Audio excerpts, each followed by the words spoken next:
Welcome to this week's episode of Zero to a Million, brought to you by Unstack. I'm your host, Zach Rego. Today I'm joined by Drew Himel, founder and CEO of PCR, a digital strategy and consulting firm helping consumer brands scale and grow through conversion rate optimization.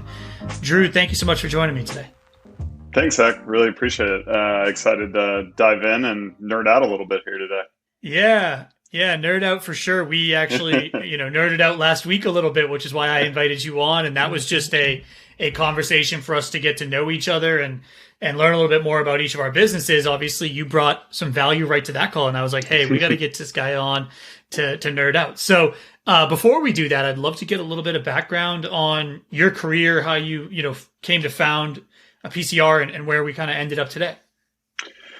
Yeah. So, man, I've been at it for quite a while. It was 14 years in June that I started the agency. And so I've seen a lot of evolutions from digital marketing perspective. Had no idea that I was going to get into digital. I did know I wanted to be an entrepreneur. And that felt like the easiest path in a lot of ways. I legitimately picked up SEO for Dummies version 2. And then started teaching myself. Was that a Perry Marshall book? I don't know if it was Perry Marshall or not. I'm trying to remember, but and then I just started experimenting and taught myself design and code. Not like I would not quantify myself as either. I'm pretty bad at both actually, but I think my first site, it took me 11 months to launch, which is not usually the product cycle that you want to see. But and then I just started, at the time I could just manipulate title tags and meta tags, and a few weeks later they'd be ranking number 1 for their main keywords. And so it was just this juxtaposition of my youth, like being a business owner. I even had like account executive on my business cards because people giving me money and giving it to a 23-year-old kid, they were a little nervous about. Didn't have the gray hair credibility, but I think being young at that stage in 07 lended itself really well to digital. Oh, you're savvy, you're up with kind of what's going on, and so it wasn't a detriment for my age. And so and being psychology, I love understanding like the power of human influence and persuasion. And so we did a lot. I mean, I say it was me just working from my couch, trying to figure things out for, a few years, getting my undergrad and MBA and what the hell it meant to be an entrepreneur. I still remember a client asking, oh, will this be reflected on this month's P&L and next month? And furiously Googling, like, what is a P&L? Didn't really know. And I was a little bit of everything. So we did SEO, we did PPC, we did web design, and I was just running ragged. It was too much keeping up with everything. Google would come up with an update. We would have to scramble. I think at one point we were writing like 350 pages of content a month for our clients, and was like, there's got to be an easier way. I really came across HubSpot about a decade ago. And what I loved was it was more around like the owned audience and the marketing. And so we had control over that. We could see how much traffic, turn that into leads, how many leads, turn that into customers and get them to repeat, purchase. And so that allowed us to be a little bit more specialist. And, over time, I think we've just carved out a really good niche where in D2C e-commerce, everything's tracked. There's so much data available to brands these days. It's really our job to interpret the data, make recommendations, and see that, how can we drive higher profitability, higher engagement, conversion rate, things like that to move the business forward. And so a lot of evolutions, a lot of changes, but I think we've carved out a really great niche with a value add that's a little unique, I think, in the space in some ways, where we don't do performance marketing, we don't do social media influencer. We really hone in on your website, your email, and your SMS in terms of communication to your customers. That's great. Yeah, I've worked with agencies for a long time. My previous job was, running a division of a business that only sold to agencies. So I've heard horror stories, and I've talked to super successful agencies, and typically the evolution is similar to yours. They start with one service, they add all services, they try to do all services for everybody, and then they go, wait a minute, let's go back to the services we're really good at and efficient at, which is important. for the customer that we really like to work with. And that's when agencies tend to flourish, is because they've focused on what they're great at and who they're great at providing that service for. And everyone really wins at that point. Yeah, and it's tough as an owner. It can be opportunistic where you can say, "Oh, we could do that, or we could add." But what I typically recommend when I'm advising brands that we're working with is I like the specialist model. And don't get me wrong, there's some that are the full service, but you just have to have a huge team in order to really keep up with it. If you even think about, if we said we wanted to add Amazon as a strategy and compete with, we refer a lot of business out to Cartograph, which is an Amazon specific agency. They know the differences between, fulfilled by Amazon or self-fulfilled, and there's so much nuance there. Just to stay up with that is really, really challenging. And I think even just saying, oh, you do social, well, TikTok is absolutely exploding right now in terms of getting really, really good acquisition for customers. But that's so much different than Instagram versus Facebook versus Snapchat. So, it can be a little bit of a pain for some brands to manage all those agencies, for sure. But, what I typically recommend is if you're starting out, maybe having the full service or having one or two freelancers is a little bit easier so that they scale and grow. But as you get more mature, I do think having the specialist help a lot. And that's for us too. We don't typically come in until a brand's doing 5 million and up in revenue. They figured out product market fit. There's enough data for us to analyze. And then we'll work in collaboration with some of these other agencies or freelancers or consultants that they partner with. Yeah, I love that. And then, where have you found your niche in D2C? Is there a specific vertical that a lot of your clients are in? Obviously, I've been talking to a bunch recently. Food has been a much larger portion of it. I actually got sent some boozy ice cream. It showed up last night. Amazing. I only tried one, but I've got 4 other ones to try. If you can mix booze and ice cream, you're hitting all the buttons. Where have y'all found that hey, there's been a lot of success in this area, or working with a lot of clients that are in kind of this vertical within even direct to consumer? Yeah, no, so we have a lot in food and beverage. We work with, the Mudwaters of the world, Devotion or Farniente, which is a winery out in Napa. And so we have a lot of brands specifically in that space. I think, nowadays it's just so much easier to bring a brand to market and online. And so you're seeing a lot of disruption in the beverage space, which is really exciting, but it's challenging. A lot of that happens in the retail experience. And so how do you translate that online when you're talking a pretty large purchase, maybe $40 for a 12 pack, depending on the brand. And so a lot of what we're doing around the CRO, conversion rate optimization, retention side really comes into play and helps a lot. We do a lot in fashion and apparel. My head of UX was at Victoria's Secret for a decade. So that translates really, really well for brands in that space. Beauty cosmetics is another one that you're just seeing a ton of new brands coming online and us, helping them, specifically there. And then health wellness, and that can be a really, from menstrual health to, hair loss to telemedicine. A lot of these doctors being able to prescribe, online and instead of going into the hospital or the clinic. But those I'd say make up 90%, and then we'll have some other maybe entertainment or electronics or merchandising that we'll work with, but those make up the bulk of the majority of the clients we work with. Last question about PCR before we dive into strategy. This is just for me. Yeah. What was you've been at it for 14 years, I think you said. Yeah. First brand that you were like, whoa, holy shit, we're working with X. That you were just over the moon to work with. I mean, maybe you could say their name, maybe not. Even brands that you're working with today, like Mudwater, to me is a really cool direct-to-consumer brand. Love the brand that they built from a aesthetic perspective. Obviously, interesting positioning in the market. They've done a really cool job. I think there are other really cool brands I look to in the D2C space. They're one of them. Anyone that you've been like, whoa, we're doing it. This is a cool one.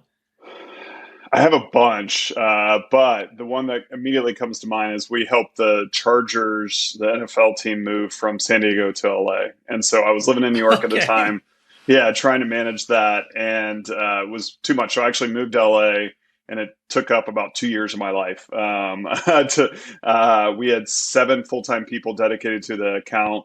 It's just such a, when do you get something where it's, multi-billion-dollar organization that's a startup? They had to build their audience from scratch. They had to compete with 11 other professional teams in LA alone, and you're in the second largest market in the country. And so it was full on. I'm a football guy.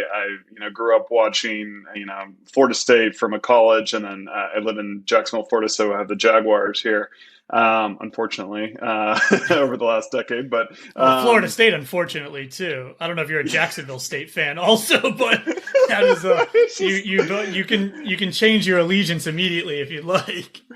I was telling my girlfriend, I was like, it's actually great being a Florida State and a Jaguar fan, because the first game of the season, I don't have to watch the rest of the season because they usually just, mess up, and it saves me, countless hours. I'm an NC State fan, so our Mississippi State loss was that for me. I was like riding high for 1 week and then immediately like, all right, well, we're on to basketball, and then I'll be let down immediately there. And then we'll be on to baseball, and they'll get, whatever, kicked out of the World I know. I just get so, it's unfortunate. I get so excited and hyped every single off season, and inevitably, same. It's going to be different this year. So yeah, that was pretty incredible. Just being, every kid wants to be in sports. My first job out of college was an internship with the Jaguars, which was just unbelievable. And then to come full circle and be able to have them as a client. So, we did that. We did NBA, Major League Baseball. So we did a lot of like sports stuff, which was really fun. And then, the Mudwaters of the world, or we have I'm a big like biohacker type person. So we've had, Gatorade alternatives that are sweetened with stevia that are really, really cool, that are healthy, but don't have all the sugar. This guy, Dr. Joe Dispenza, who's in the mindfulness space, we really, I got to go to his event, and it's pretty unbelievable, and kind of build out his whole D2C strategy. So I think the cool part of doing something for as long as I have, you don't have to, at the beginning I was just, hey, you had a pulse and you had some money to give me. I'm all yours. Nowadays, I think we want, smart people. We want people that value the job that we're doing. And I think, look, it's not all social impact, but I think believe in their brand, believe in their, providing for their customers, and are doing it authentically. Like it just makes everything so much more fun and easy versus like chasing a buck here, revenue there. I think we've been able to really be intentional with that as a growth channel too. No, I love it. So what spurred this conversation was the conversation, like I mentioned, we had last week. And you kind of were starting to talk about, hey, we have this checklist. We're always looking for, low-hanging fruit. But obviously when we're in the kind of the dating process of whether or not we're going to work with a client, we're auditing things. We're understanding, what's going on with their business. Obviously, you've mentioned hoping that they're doing 5 million in revenue. They've obviously got a decent amount of data. What are the red flags you're looking through that if you were, advising in an earlier stage, e-commerce brand to look for things that hey, these are weird outliers that you should solve or plug, these holes? Yeah, it's a great question. For us, there's a lot of easy things. And I always just come in with the mind of you're dealing with people with a attention span of a second grader and about the reading level of a fourth grader. And that all that means is you got to make it really, really simple. And I think people get too much in their head of like fancy fonts and this flash and this going on. But the whole point is come to the site, learn about the brand, and then take some sort of action. And that could be purchase a product, sign up for a newsletter. But it's amazing to me what are the three main things you're trying to drive? And a lot of times it's like adding something to their cart, it's subscribing, to, their emails, or actually, making the purchase. A lot of brands don't make that very simple and easy. And so, first and foremost, just remove the friction as much as possible. And countless times we see this. And I think there's some really easy tools like a Hotjar or Crazy Egg that gives you more of the qualitative information to actually, you can see a user trying to click on a certain aspect, but it's not a clickable image, or they just exit the page because they're not able to find that. And you can even do user recordings around that, or just see where so I recommend a lot of clients doing that to make heads or tails. It really does help. So you're not just making these guesses. But I think, with that being said, there's just a lot of ways to not treat all users the same. And what I mean is usually you're going to see new traffic be like 60 to 70%, returning 30%, especially if you have like a subscription product, like in the case of a Mudwater. So, yes, if I'm new, you got to talk about the brand and how great it is and the features. But if I've already bought the product, let me go to the homepage and just like purchase again, right away. And so easy things to implement. If they're on the homepage and they're scrolling and you kind of have your top selling products, a lot of people don't have like add to cart. They make it more info or click, then they go to a product page and then they add to the cart. So that seems simple, but it's one step that you're removing in terms of friction to be able to get that purchase. Two, search bar is just hugely critical, and it's often missed piece. Even we have clients that might only have 5 or 10 SKUs. It's small, but we're seeing like as high as like 30% of traffic go to the search bar, especially if you're doing a lot of digital marketing. They might have just seen a basic ad and then they want to learn more and they want to be able to find that product, and that product might not be easy if you don't have a landing page, and be able to make that simple. But we're also seeing 3 to 5x conversion off of search alone. And so it's, same way Google pay-per-click works really well, it's intent. You're matching that up. Same thing with search. They're looking for a specific item. Make that really simple. Remove friction where they're clicking around all your different categories. And again, we've done work with Fathead that had 10,000 SKUs, so search bar makes total sense. But we worked with in the case of a Mudwater, it's one SKU. They have like some of these additional elements. Search bar, it might be the creamer that they're just trying to quickly find, and they just don't want to go through, and they might not know your brand. So they might say, oh, I don't want to look through all the categories and stuff like that. So I can pause there. There's obviously a bunch more, but those are two like main ones that I find a lot of brands just miss the mark, and they don't do, for a number of reasons, and kind of in their head. But we've tested it, we've experimented with it, and we validate, every single time that those are just out of the gate, super simple, easy to do. Make it easy to add to cart directly on the homepage, add that search bar, kind of for those, reasons I mentioned. I love that. I think you mentioned something earlier, right? We're dealing with folks that have 1 second to make a decision. And TikTok is less than a minute. They're watching a video, and more often than not, less than 2 seconds before they are, whether or not they are engaged or not. So I think you're so spot on make it super simple. Hotjar is a great tool. We integrate with them. I think it's something that everyone can make assumptions about what they like or the design aesthetic of XYZ pages that they're inspired by. That doesn't always translate to conversions. And in some cases, the scrolling bar or the nice GIF or the background video is just a distraction. Yeah. And it's so important to know if that is working or not by tracking and seeing how the user engages with it without just saying, I want to put a background video or I'm going to put a GIF on this page, or I'm going to have a scroll bar that goes across, because those are distractions.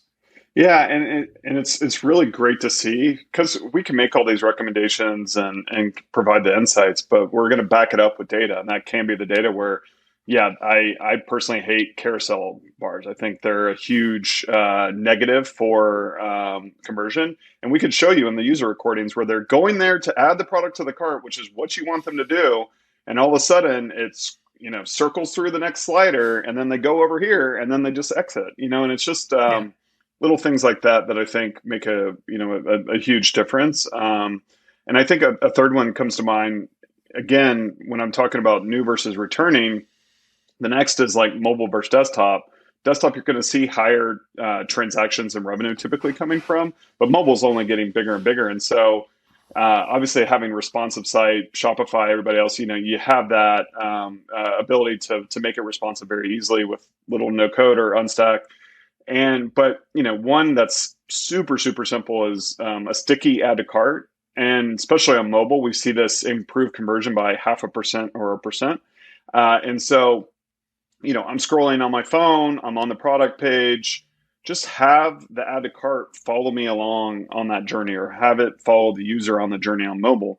Otherwise, they got to go all the way back to the top and then hit add to cart. But if I see it, I want to see some reviews, I want to see some product specs. and then boom, make it just super simple for them to be able to do. Again, nothing like groundbreaking, but these are things that we've seen a huge increase in conversion. You're talking 0.5% or 1%, depending on your traffic. That can translate. I mean, for some clients, we've seen it. You're talking hundreds of thousands of revenue off of those small changes. So That's crazy. little things like that, make a big difference. As well. That's a great one. It was the first thing I emailed our product team. This is on the roadmap now, and we need to add it. And that's that's the type of insight though that is just we've all engaged with it as a consumer. Yeah. Didn't cross our mind that it was, easier, better, faster. As a marketer, you got to be thinking from the seat of the consumer, and honestly, logging those little experiences you have that are like, wow, and no matter how small they are, I think it's huge, and that's one that is an absolute no brainer for us to add to our landing pages, and then for any merchant to add to any of their pages as well. Yeah, just make it simple, and I think.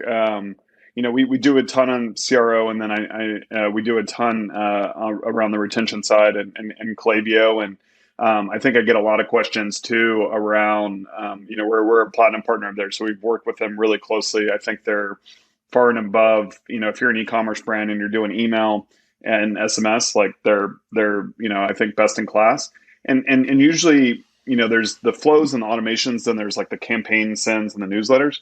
But people get it way too complicated. And I think, if you can just have these like baseline flows of a welcome series, browse abandonment, shopping cart abandonment, customer thank you, those 4 alone are going to drive as high as like 20 to 30% of your total email revenue.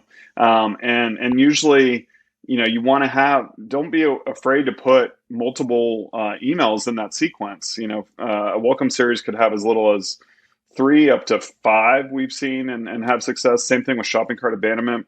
We did it for one brand and they're like, we don't want to bother them. I'm like, all right, you got the 1 hour shopping cart, you got the 24. Let's just add a 48 just to see.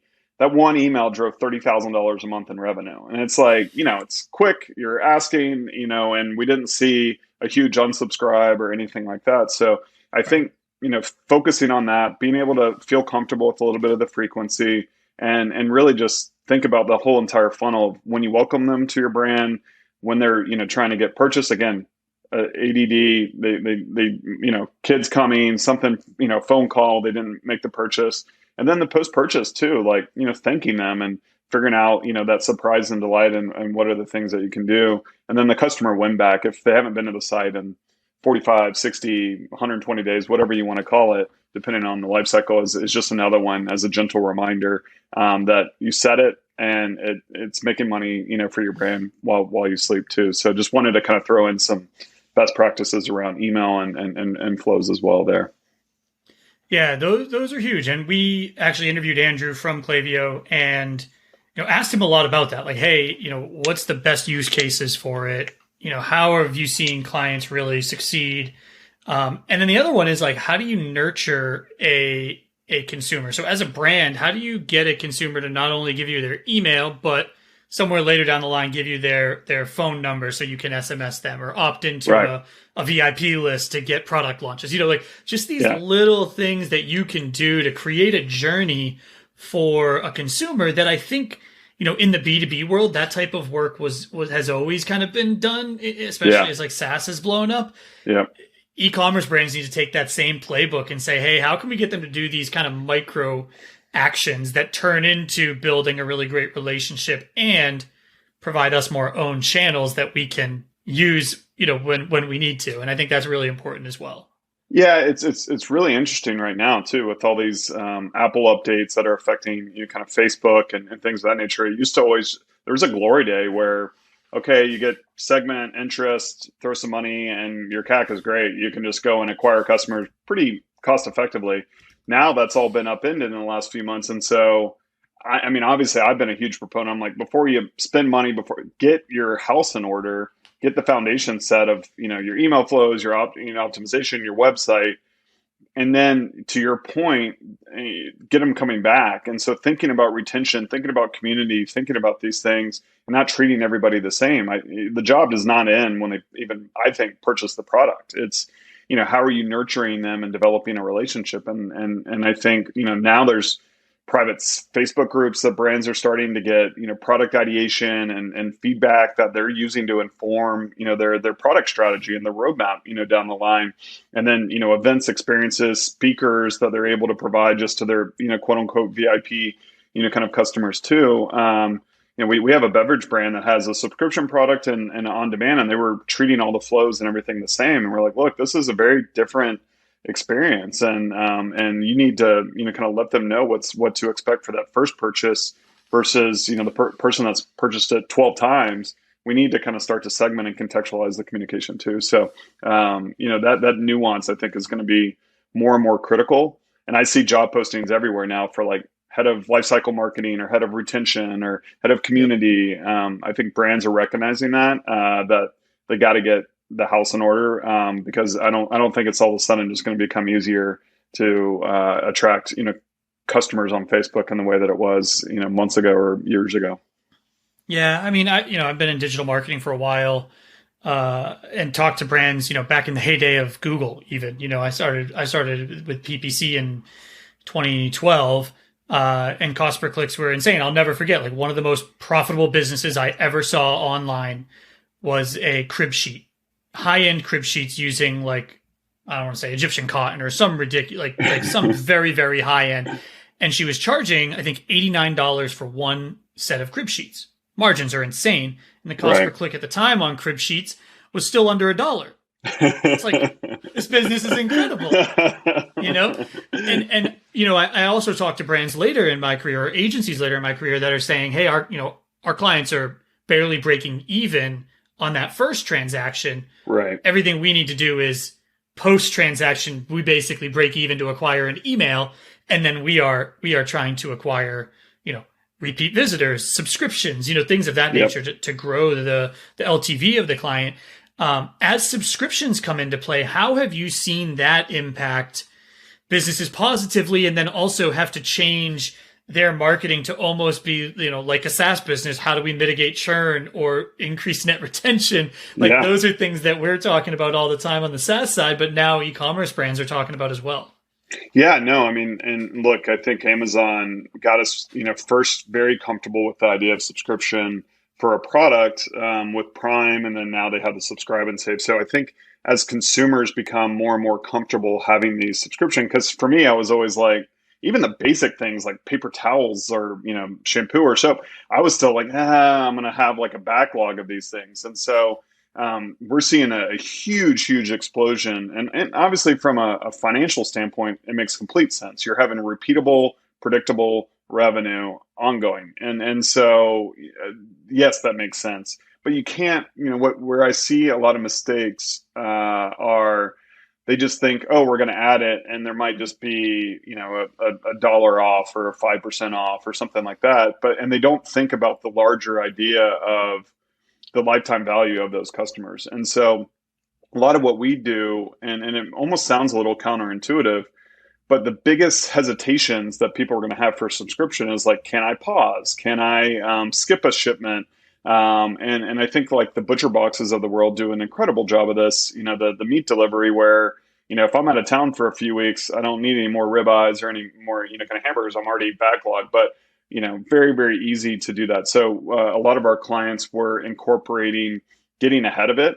And they're showing that the lifetime value, if they at least have that optionality, increases by like a 30 or 40%. They're going to stay sticky because you're overcoming some of their concerns that it's like the age old gym memberships that you used to join, and you had to like, get, your life signed away in blood that you had to like deliver by carrier pigeon in order to be able to cancel the membership. Nowadays, you want to make it super simple. You want to get ahead of the communication and think about that, because that's overcoming those objections ahead of time are just going to make it a more seamless process and provide that stickiness that you're really looking for from retention. But that's one of the biggest items that we're seeing with a lot of our clients is how do we think about subscription? How do we think about all the elements of benefits and things like that to be able to offer that community, above and beyond just, a little discount. Yeah, I think the experience I've had the best experience with from a subscription perspective is Chewy. Yeah. I'm like the number one, if you don't subscribe for your dog food on Chewy, salesperson in the world. Like every one of my friends is like, oh, I gotta go pick up dog food. I was like, pick up dog food? What are you, insane? Like mine shows up when I'm 4 scoops away. Like I look at the bag and I divide it out and I'm like, this thing's gonna be here in 9 weeks. And every 9 weeks it shows up. And they've got, I'm in for life and I'm selling it to everybody else and I save $3. Like to me, it's not about the money, right? It's about like, I never buy dog food until it's too late. And I'm like at the last scoop. I'm like, damn, like you're gonna have to eat whatever we got for leftovers, which Carl's totally fine with. But it's one of those experiences that like, until you do it, you don't realize how convenient it is. Mudwater's another great one that's like absolute no brainer. I'm going to have it every morning. Mm-hmm. I know exactly what my, regimen's going to be with it.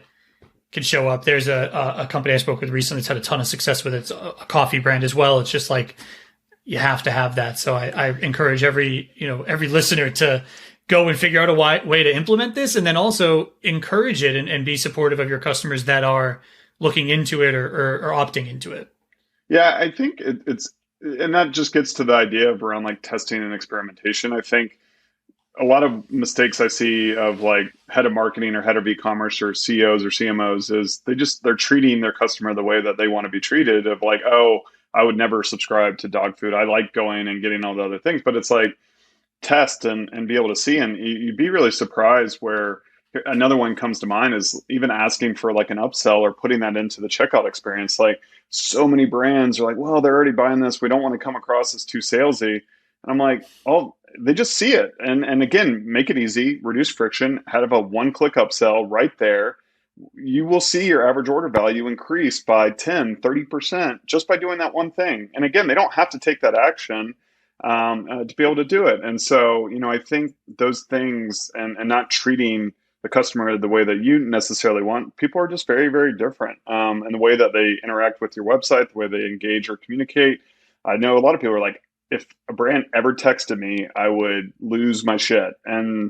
But we see SMS as like just growing like crazy. And that's now, the younger, kind of generation, that's their preference. They prefer to have like a quick little casual conversation. And so there's so many of these elements, but you just got to like test and be able to see. And that's why I do like some of the qualitative research, post-purchase surveys or heat map tracking or user recordings that can help, kind of inform some of these things. Like pull your customer, pull your users and see what they're asking for and see how you can make that happen.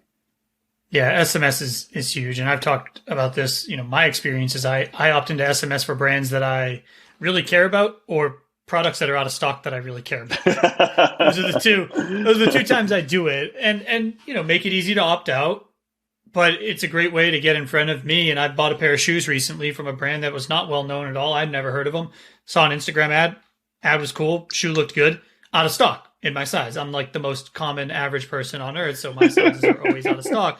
But I opted in, and sure enough, they texted me, and they gave me a promo code when it came back in stock. So it was like, great. I hit friction, I hit a bad experience. They got me to opt in for a product launch, told me they would get, learn when this product's back in stock. We'll give you 15% off if you register. Registered, boom, they got a purchase. Right? Yeah. Well, and it's also, we want to be informed, like, the updates, I think becoming more comfortable of like when it's shipped, when it's going to be delivered, what can we expect? And, I get this, coffee brand that delivers it in like dry ice and packaging. So like I need to kind of know when it's going to be there because it can't sit outside very long. Same thing with ButcherBox. They can't be sitting out in the Florida heat.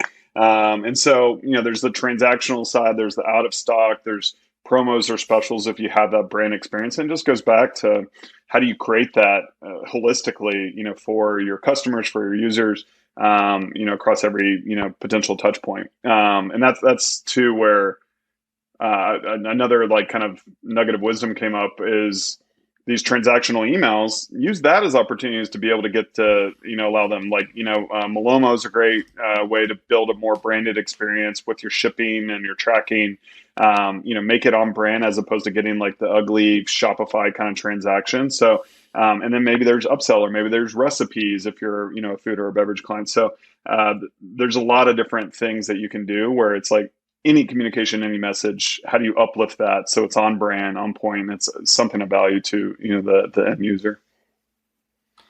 No, I appreciate it, Drew. Thank you for coming on. I know we are out of time. Tons of insights from you, so I appreciate you providing all of that. If anyone wants to get in touch with you, how can they reach out? What's the best way for them to get in touch? Yeah, no. So I do a weekly newsletter just around like e-commerce insights and D2C. We talk about experiments that we've run, a lot of what we're talking about here, brands that we admire, like podcasts or articles that I've been listening or reading. So if you just go to consultpcr.com, you'll get a little prompt for a pop-up to subscribe there. I'm even hesitant to mention it, but I'm also launching a personal site, Drew Himel, that's HIMEL.com. Where I'm going to start posting. My first blog is hopefully going live today. So very much a work in progress. So, but just want to have somewhere where I can talk about a lot of these things, in addition to the newsletter as well. And then, LinkedIn, I'm on as well if you want to, connect with me there. Awesome, Drew. Thank you so much for joining. Thanks everyone for listening to this week's episode of 0 to a Million, and we'll be back next week.